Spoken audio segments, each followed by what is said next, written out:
So what's the Repaint rainbow here? I activated it, and the result is that now, if I do something in the app like tap a button, I get some borders here. And these borders indicate what was repainted. And the more often something gets repainted, the more often the color around that widget changes. And therefore, this is a great tool for finding out whether something changed on the screen that shouldn't really change. For example, here when I click the buttons, it makes sense that all this part here changes. However, in our application here, since we manage the entire state in the main Dart file in the myAppState class, which is connected to our root, to our topmost widget, the myApp widget, since we manage our core state in here, we always rebuild the entire app and the entire page with every button click.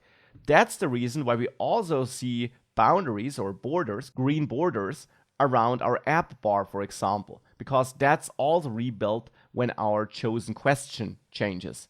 Now that's normal for this application here, and it's okay for this simple app, but a possible improvement here could be to wrap our core quizzing logic with the quiz and the result into a separate widget, which then manages the state, so that the scaffold and material app and app bar widget are in a separate widget where the state is not managed, so that the build method for this widget, which contains these never changing elements, is never triggered, and we have the things that do change in a separate widget.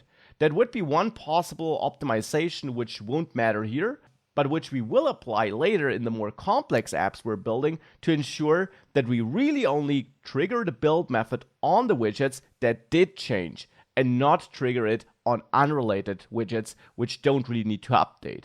Because in this app, the app bar never changes, there is no need to trigger build for it and therefore repaint it on the screen. One important side note at this point though, repainting on the screen is not the same as recreating it. It's of course great if you can avoid it being repainted, for example by outsourcing the parts that do change into separate widgets. But even if something is repainted, Flutter might be able to simply take the previous element it painted, so the previous app bar with the exact same color and text, and reapply that. Then it's still worse than not repainting it, but it's better than recreating it, which would mean that it also had to internally rebuild the app bar, which takes up a bit more performance than just drawing an element which it already knows, which it already has stored in memory, back onto the screen. It's a small difference, but it does matter. An element might be repainted, but Flutter might be able to take an existing element from memory. That's better than if Flutter has to create a new element and then paint that element. Of course, the best is if Flutter neither has to recreate nor repaint an element. But we'll take a closer look at such optimizations later once we're a bit more advanced and we know a bit more about Flutter.